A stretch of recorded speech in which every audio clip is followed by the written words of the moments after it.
Hi friends, మనము 13th lesson చూసాం కదా 9th క్లాస్లో. ఇప్పుడు మనం ప్రజెంట్ 14th లెసన్ చూద్దాం. సమాజం నిరసనోద్యమాలు అనమాట. 14th లెసన్ వచ్చేసి సమాజం నిరసనోద్యమాల్లో మనం ఏమేమి నేర్చుకుంటామంటే సామ్యవాదం, లుద్ధిజం, ప్రాచ్య పండితులు ఎవరు, స్త్రీవాదం ఎలా ఉంటుంది, పెట్టుబడిదారి విధానం ఏ విధంగా ఉంటుంది, విప్లవకారుల గురించి మనము ఈ లెసన్లో నేర్చుకోవడం జరుగుతుంది. అయితే 1790లో నేత కార్మిక చట్టం అనేది వచ్చింది. ఎప్పుడు వచ్చింది నేత కార్మిక చట్టం అనేది? 1790లో రావడం జరిగింది. అప్పుడు లాంగ్ షైర్లు మరమగ్గాలపై దాడి చేయడం జరిగింది. యార్క్ షైర్లు వచ్చేసి గొర్రెల బొచ్చును కత్తిరించే యంత్రాలపైన ధ్వంసం చేశారు. యంత్రాలని ధ్వంసం చేయడం జరిగింది. లాంగ్ షైర్లోనేమో మరమగ్గాలపై దాడి చేశారు. అదేవిధంగా యార్క్ షైర్లో అయితే గొర్రెల బొచ్చును కత్తిరించే యంత్రాలను ధ్వంసం చేశారు. ఆందోళనకారులు ఈ యంత్రాలని విరగొట్టారు. వీరిలో 9 మందిని ఉరితీశారు. 450 మందిని నేరస్తులుగా గుర్తించి ఆస్ట్రేలియాకి పంపించారనమాట. నెక్స్ట్ వచ్చేసి లుద్ధిజం. లుద్ధిజం అంటే జనరల్ నెడ్లుత్ అన్న జనకర్షక నాయకుడి నేతృత్వంలో నిరసన వ్యక్తమైంది. దీనిని లుద్ధిజం అన్నారు. ఇది ఏ సంవత్సరంలో ఏర్పడింది అని అంటే 1811 నుంచి 17 వరకు లుద్ధిజం అనేది ఏర్పడింది. కేవలం యంత్రాలపై దాడే కాకుండా, ఈ లుద్ధిజం అంటే కేవలం దాడి మాత్రమే కాకుండా కనీస వేతనం, మహిళలు పిల్లలకు పనిభారం తగ్గించటం, యంత్రాల వల్ల ఉపాధి కోల్పోయిన వారికి ఉద్యోగం కల్పించుట, కార్మిక సంఘాల ఏర్పాటుకు ఇదొక హక్కులాగా ఏర్పడిందనమాట.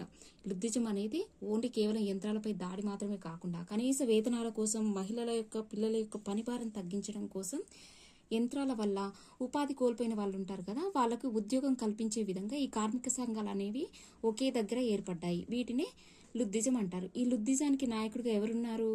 జనరల్ నెడ్లుత్ అన్న వ్యక్తి నాయకుడిగా ఉండడం జరిగింది. ఇది ఎప్పుడు ఏర్పడింది? 1811లో 1817 ఈ మధ్య కాలంలో లుద్ధిజం అనేది ఏర్పడడం జరిగింది.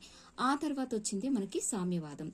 ప్రకృతి వనరులు ఆస్తుల కింద వారి నియంత్రణలో కాకుండా ప్రజల ఆధీనంలో ఉండాలనేదే ఈ సామ్యవాద సిద్ధాంతం యొక్క ముఖ్య ఉద్దేశం అనమాట. ఈ ప్రకృతి వనరులు అనేవి అంటే అందరి ఆస్తుల కింద కాకుండా ఆస్తులు ఉన్నవారి ఆస్తుల కిందనే కాకుండా వారి నియంత్రణలో కాకుండా ప్రజల ఆధీనంలో ఉండాలనే సిద్ధాంతం సామ్యవాద సిద్ధాంతం. ఈ సామ్యవాద భావనలు ఎవరు చెప్పారంటే ప్లేటో, థామస్ మూర్ వంటి మేధావులు వ్యక్తపరిచారు. సామ్యవాద భావాలు అనేవి ప్లేటో, థామస్ మూర్ వంటి మేధావులు వ్యక్తపరచడం జరిగింది. బబెఫ్ అనే వాదన ఏ విధంగా ఉంది? బబెఫ్ అనే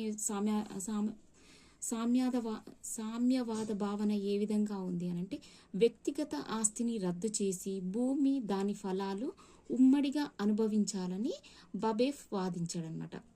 ఇప్పుడు వ్యక్తిగతంగా ఉన్న ఆస్తి ఉంటుంది కదా, అట్లా ఉండకూడదు, దాన్ని రద్దు చేసి భూమి, దానికి వచ్చిన ఫలితం అంతా ఉమ్మడిగా అంటే ప్రజలందరూ అనుభవించాలి అనేదే బబెఫ్ వాదించాడు. ఇట్లా బబెఫ్ వాదించినందుకే ఈయనని తిరుగుబాటుదారునిగా గుర్తించి ఈయనని ఉరి తీయడం జరుగుతుంది అనమాట. ఫ్రాన్స్కి చెందిన సెయింట్ సైమన్ ఆస్తుల నియంత్రణ సమాజం చేతిలో ఉండాలని అతడు భావించాడు. ఈ ఫ్రాన్స్కి చెందిన సెయింట్ సైమన్ ఏమని భావించాడు? ఆస్తుల నియంత్రణ అనేది సమాజం చేతిలో ఉండాలని అతడు భావించడం జరిగింది. అదేవిధంగా 1917లో రష్యా కమ్యూనిస్టు విప్లవం ఇప్పుడు రష్యాలో కమ్యూనిస్టు విప్లవం ఏర్పడింది. ఇప్పుడు 1917లో. అయితే భారతదేశ జాతీయవాదులకు ఈ కమ్యూనిస్టు వాదం అనేది ఎంతో స్ఫూర్తినిచ్చింది. సామ్యవాద మద్దతుదారులు ఎవరు అనంటే ఈ సామ్యవాదానికి మద్దతు తెలిపింది ఎవరు అంట? మన భారతీయుల్లో ఎంఎన్ రాయ్, భగత్ సింగ్, జవహర్లాల్ నెహ్రూ. 1920లో భారత్ కమ్యూనిస్టు పార్టీని స్థాపించారు. భారత్లో అసలు కమ్యూనిస్టు పార్టీని స్థాపించింది ఎప్పుడు అనంటే 1920లో. భారత్లో ఎవరు స్థాపించారు అనంటే ఎంఎన్ రాయ్గా చెప్పుకోవచ్చు మనం. నెక్స్ట్ వచ్చేసి మహిళా ఉద్యమాలు.